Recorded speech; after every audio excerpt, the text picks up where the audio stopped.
What is the biggest challenge that you think you've faced or you and your partner have faced in developing this agency? I think that's been one of the hardest things for us is building the right team that cares about our clients as much as we already do. Welcome to the Art of Kaizen for Entrepreneurs, growing 1% everyday podcast.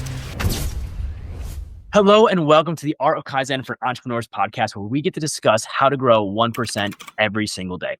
Today, we are talking about social media and how to leverage platforms like TikTok, Snapchat, X, LinkedIn, Reddit, and all of these platforms to not only get your business out into the market, but get your business connected with your ideal customer.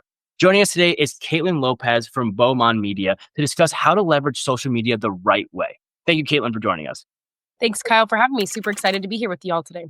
Yeah, and you're on a hot topic of conversation. I mean, everything right now is based around social media when it comes to revenue, generating efforts in the business, and especially when it comes from beginner businesses to people that have been around for 50 years. They know that social media is a hot topic and something that they really need to understand, not just be on top of. So can you give me a little background, Caitlyn, of where you came from, kind of why you created the business, and what gives you that motivation to be an entrepreneur every single day? Yeah, definitely. So I actually started off in theater. That was like my bread and butter growing up. I acted, sang, danced, and I started having a lot more fun doing the back end stuff, helping with the design, helping to do little pieces of like props or putting things like that together, really fine tuning things and finding like the detail of each project or little details in each show. So I really got my start there. When I was doing theater, actually in my hometown of Fresno, a local business reached out. They were looking for someone to help with like their community management. I'd never done marketing before, but I grew up with social media. I remember being 13 and having my first, oh my God, I'm old enough to make a Twitter. Mom, can I do it? She said no. I went and made a Twitter anyways. I used it only in Safari, and I just had so much fun, like getting to explore all these different platforms. Or like next thing you know, Instagram comes out. How can we use this? How do we get to use this? For me, when it first came out as a teen, to get to stay connected and do this and that. But then I realized over time, I was really building a brand for myself and getting to kind of put different things in there like, oh, hey, this picture of me is cute, but it doesn't go with like my brand. So starting to realize stuff like that before I even got into marketing. So when I went into that interview, though, I started talking to them about growing up with social media, and I walked out of there with the job. I was like, oh my God, I need to go home and study. I don't know a damn thing about marketing. I'm going to have to figure all this out. So I went home and I started watching YouTube videos, buying courses, doing anything I could to just like enrich my knowledge of marketing and just get to learn and kind of get my hands wet. So I started offering free services to people in my hometown to try to help them and see if I really knew what I was doing. And everything actually worked. All the different stuff that I'd learned, different strategies I'd learned, helped some of my friends have their most successful sales for Black Friday to date or different things like that. So once I realized that I kind of got a handle on what I wanted to do, I was like, oh, shoot, nothing's stopping me now. So I decided to really take it a step forward. And in 2020, I was in a car accident. So I wasn't able to keep working my other job. So I decided just to hit the ground running with the marketing agency full force, and Bohan Media was born. Oh, I absolutely love that. And coming from the background of the theater, you're positioned so perfectly in today's world. Everyone's trying to be an actor. Everyone's trying to leverage these social platforms to basically treat it as a stage. And the story and progression of starting there and then just diving straight into it, not having the fear, but having the ambition to go after and deal with the difficult times, figure out the answers. And like you said, ran straight to YouTube to figure it out. Sometimes it's okay to put the cart in front of the horse and get yourself in a position where you have to excel yourself and really build. 100%. Caitlyn, let me ask you, when you dove into social media marketing, you said that a lot of that, what you were learning and what you were testing was working. Can you tell me, as you built the agency, you got into 2020, 2021, and you're building this company, was there a problem that you saw in the market that you specifically felt that you could fill with your expertise, or maybe something that just other businesses weren't looking at social media the same way as you guys were? Really, the biggest thing for us growing up with me being in Fresno was that there are so many people who just don't even understand what's going on with the social or how to do this or how to do that. So the biggest thing for us that we really try to do is, one, make it easy and understandable for our clients. Like, I've met so many other agencies that don't always explain what's going on to their clients or what it means if we do A or B or C. So I'm really big on making sure our clients always have a good understanding of the full picture. But the other thing is that we don't leave any like stone unturned. Our attention to detail is, I think, one of the things that really sets us apart. If there's other things we can suggest, even if it's like, hey, we might not be a good fit for this, we're first to do that rather than, try to. I think the big thing for me and why I don't like some of the other agencies that we've met in the world is that they will try to take any client on, even if they know they can't help them. If it's good for, their look, if it's like a celebrity client, they know, hey, I might not be able to help them, but it looks good for me to have this client.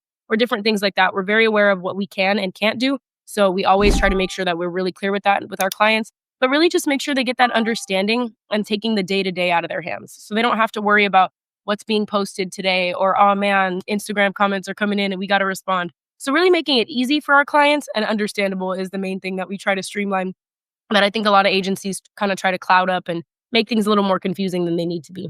Caitlyn, I love that. The transparency, the efficacy, really being open with your client, understanding what's going on within the platform and being able to put that in layman's terms. Because a lot of times people are focused on running the restaurant or running the home improvement business or building their e-commerce store. They don't understand the differentiation between long form copy and short form copy on your ad and how you have to test these things and have to see what resonates the most. So you talked about being very granular and no stone left unturned. When you're looking at these details when it comes to a client and you're trying to work through how to improve their process, what is the one defining detail that you're really looking at? Is it the amount of social media engagement that's happening on the post? Is it the increase of following that has happened? What is a significant factor that shows that you are doing the right thing and moving the business in the right direction?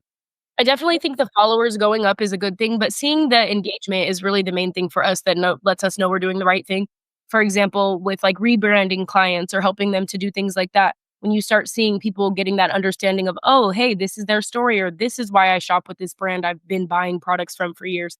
When you start to see that come in and that commentary of their clients, especially their ideal client commenting that, oh my God, I love this, or things like that, really are key for us in knowing that we're on the right step and really making sure that the story is being understood, right, with whatever we're sharing. So I think that's a big thing for us in the content is seeing that engagement come back in. But also sometimes, the engagement isn't going to always be you might have the perfect post that tells the story perfectly, but it might just not hit in the algorithm at the right time. So finding ways to not let your client get discouraged and not get discouraged yourself, because maybe it's just shifting the message or, like you said, testing it a little bit. Maybe that copy was too long and they would have liked it better if it was a little more concise. There are so many different ways that you can test those things. And I think it's really important to understand each brand so that you also know that, no, this is right. It just needs to be fine tuned as well. If you do have things that are feeling like the perfect post for that client, but maybe not getting the engagement or results that you're expecting.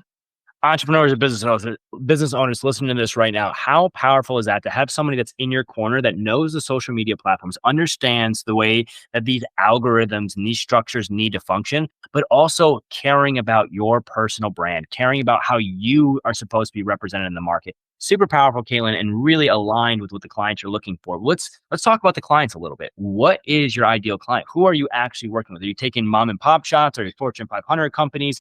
As you said, you're pretty granular about the type of companies you want to align yourself with. So what does that company normally look like? So for us, I love small businesses. I love working with the mom and pop shops. We've scaled a little bit out of that since the beginning of the company, but we still take them on when the fit is right. As of right now, our sweet spot is kind of more mid-sized companies that are, generating revenue, everything's going good, but maybe they're not as consistent as they need to be online, or their website needs a little bit of work, things like that. I would definitely say in between there, but for us, one of the things I'm really proud of is that we've never really niched down. So we don't have a specific niche we work with. I like to assign projects to different team members that have specialties in different areas. For example, my business partner, she loves skincare and beauty. So when we get beauty clients, those go right on over to her because she has a passion about the subject matter. And I know that she can really help and understand their brand or other brands in their market better than some other people may be able to. So that's one of our specialties too, is not really working with specific niches and being able to provide value no matter where we're at. But aside from that, we really love working with companies that are starting to do well, moving their products along. E-commerce is one of our favorites to work with, but we love working with clients across the board, whether it's products, services, B2B, B2C. We've done a little bit of everything at this point, and that we really enjoy getting to try new things.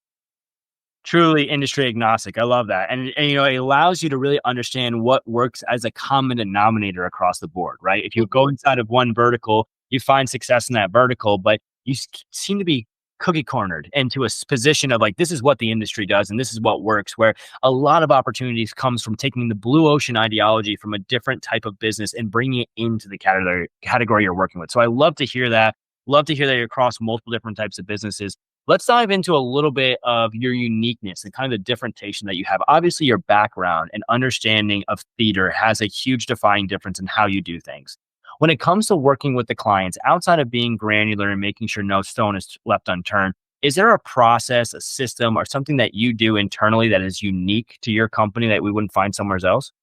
I think one of the main things that we do is I always say, and my business partner would say the same thing, this company is like our baby. So I know a lot of companies have like their strict hours, like a 9 to 5 or this or that, but we really go above and beyond for our clients. All of my clients have my phone number, my personal number, so they can call me at any time. If the company has an emergency on Saturday at 2 p.m., I'm dropping what I'm doing and I'm going to be there for them because, like you mentioned earlier, we are invested in that company and the success of it and the story and everything that goes on. So I think that's one of my main things that I always like to mention to new clients or new people who are looking to be clients is that you call me at 11 p.m. and there's a company emergency or we're having a PR crisis. Great, we're on it. We're going to drop everything and we're going to take care of that for you. Because it's really important to make sure that they know that their business is just as important to them or to us as it is to them. I love that. And really being a part of their company, right? Being an extension of that arm and being there for them when they need you, right? And being aligned with their goals, be aligned with their branding, their messaging, but still being a separate company that has the knowledge, that has the understanding of these platforms and can see it from multiple different angles. To have this type of knowledge, Caitlyn, and to have this level of confidence within the business, you have to go through some trials and tribulations. And as you said, you've had the company for about 5 years now. What is the biggest challenge that you think you've faced or you and your partner have faced in developing this agency that can either resonate with the listeners that we have today or explain maybe something that changed in your business because of a large challenge? Man, I think one of the biggest challenges that we've had like over the time is building a team. Before my partner joined, it was just me. And so really trying to figure out and navigate finding the right people and finding people who really have that same level of passion that you have and care. I think that's been one of the hardest things for us is building the right team that cares about our clients as much as we already do. And honestly, I think that it's really just about going out there, putting yourself out there, trying new things. But all those trials and tribulations all taught us something. We got to learn from each person that we tried to bring on and maybe didn't get to bring on all the way, or people who did work with us for a short period of time but didn't ultimately work out. So I'm really grateful for those opportunities too, because as long as you have that right mindset, you can learn anything from that moment too. But I would say that's Oh, the biggest thing. When you find people who are good for your team, keep them and do anything you can to keep them around. And when you have ones that don't work out, don't force it. and fire quick, right? It's a big thing is understanding, like you said, understanding the clients and what you mesh with. The same thing, understanding your core values, your mission, your overall structure of your business and who aligns with that. I can't tell you how many entrepreneurs and business owners listening to this right now resonate with that. Finding employees is by far the hardest thing. And then creating a culture to have them all align with what you're looking to do and what you're looking to achieve in this world is even more difficult. And it sounds like you're doing a great job, honestly, across the board. Um, where do you feel with all the knowledge that you have, the development of this agency, the creation of your team, and working through the process of understanding how to find success on social media, where do you think the future is heading? We see all that TikTok made a huge abrupt change in the way organic social media was ran. Coming out about 5 years ago, leveraging high levels of audio and music, doing much faster transitional flows, less high end production, and more of the engaging, in your face, natural but very fast transitioning pace style videos that really translated across every platform afterwards. It became the new industry standard. So, from your expertise, Caitlyn, where do you see the industry going into the next 3 to 5 years? You see another platform coming out? Do you see us changing the way that we do organic social media? Or do you find that it's just going to be a refining of these platforms? I definitely think we're in a very interesting age right now of social media, even with, the fall of like the typical influencer being a thing and being the norm of where people would look for to things. I remember when the Kardashians used to post something, everybody would be, oh my God, we have to get this because the Kardashians did it. But now you have a general like distrust almost between influencers and celebrities. So I definitely think we're on the rise of the real people, as we like to call it, which, getting to see, I just saw this video the other day of someone who's playing on Broadway, and their ad was her taking off all her green makeup being the witch in Wicked with their makeup remover. And it went viral. It's all over all these different platforms. So I really think getting to see real people is going to continue to rise. It's already been happening with the rise of UGC and things like that. But I think that's going to be a really big one. I definitely think we are on the verge of a new platform coming out. I feel like, though, it'll be different from like TikTok or things like that, because those are obviously our video platforms. I think, though, I feel like X is kind of getting to that point where it's kind of teeter-tottering, and we'll see where it kind of goes from here. I feel like it had a really strong run so far, but I'm definitely seeing a lot of people wanting to shift away from the app and move over to other apps like Blue Sky.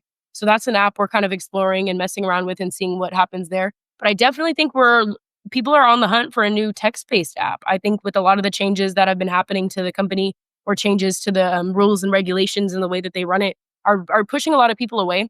So I definitely think we're in the age of a new text-based app that's going to come out that will allow people that free speech they're looking for, but also I think crack back on the hatred and the bot accounts and the this and that you will see over on X. So I'm definitely really interested to see what happens there. But honestly, again, the real people, I think that is what's coming back in, becoming trendy. And I'm interested to see how that goes, because if it keeps going this way, we may end up pedestaling them to be the next influencers or things like that. So I'm really intrigued to see where that happens, and how things continue to change, especially with the shift of how content is consumed now. We used to have your 30-minute TV shows that people would sit and watch, or an hour. And now our time span is like, yeah, your video needs to be under 30 seconds, ideally 15. So I'm definitely interested to see where that's going to go, because we're getting to the point where content cannot get any shorter than it is. So great we'll overview. see. I mean, honestly, and great perspective on where you see the new platform coming, right? The fact that X does have those turmoil and those problems, but it gives the opportunity of what people are really looking for, which is that freedom of speech, but really finding what the next level is. But I couldn't agree with you more on that transparency, honesty, and true branding of human beings is going to come more apparent than ever. As people start to learn these platforms more and more, the opportunity for not just an influencer to blow up, but for a mom and pop shop to blow up, it creates this opportunity for trust, transparency, and open level of efficacy that gives you an opportunity to see in real lives, which I think is what the social platforms were designed in the first place, right? So I love that, Caitlyn. I I'm love also that. excited to see about AI and how that continues to affect social media. I know we've been seeing a lot of different things like the Meta AI chatbot that you can search with up in the top, or different things like that. Very intrigued to see how that continues to funnel into social media, and what we end up doing with that. Yeah, that's a scary conversation with organic social media, because the ability for constant content production, variations of copy and imagery at a drop of a dime. AI, I think, is going to be in the position where if you're not someone like yourself that has a background of theater or a background of true understanding of creative, you're going to be left to the dust with AI. Somebody like you and your company, I think, will break away from the mold because you have that understanding of what it truly takes to put on a production. And that will translate into everything that you do in the social media side. So, Caitlyn, obviously on top of it, smart girl, on top of your stuff, running a strong agency, understand these platforms, can see what the trend lines are, and really being granular about how you find success for your clients. My question to you is, how do you find your Kaizen? How do you find your constant improvement? For the listeners out there, Kaizen is a Japanese business term that means 1% progression every day in both business and in self. And you mentioned a little bit in the beginning when you started down this path of like, hey, I need to learn more. So I dove into YouTube. I dove into doing it myself. I offered my service to free to get my hands dirty and be in there. But today, after running the company for some years, what are you doing to constantly find improvement, to stay on the edge and ensure that you're offering your clients and you have the knowledge to be at the cutting edge of success when it comes to organic social media?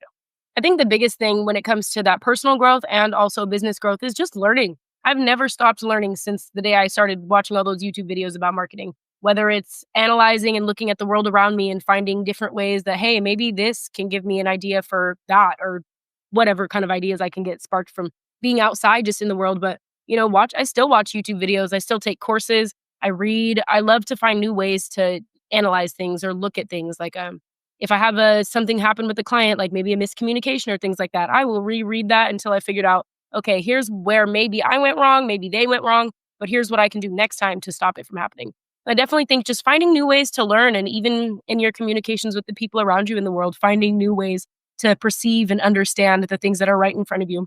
And I think that's a really big key thing for us. That personal development is so serious, and taking the time to allow that to happen for yourself is big. But a physical thing, though, is really just taking the time every day to make sure, even if it's a lazy day and my idea of what I can get done is just resting and taking care of myself, what's one thing I can get done for my business from bed? Or if I'm having the opposite, I'm super, super busy, I'm getting all my work done, what's one thing I can do to make sure I'm taking care of myself today? So just always thinking that and finding ways to do things like that, no matter what's going on in the world. I love that. Finding your ikigai.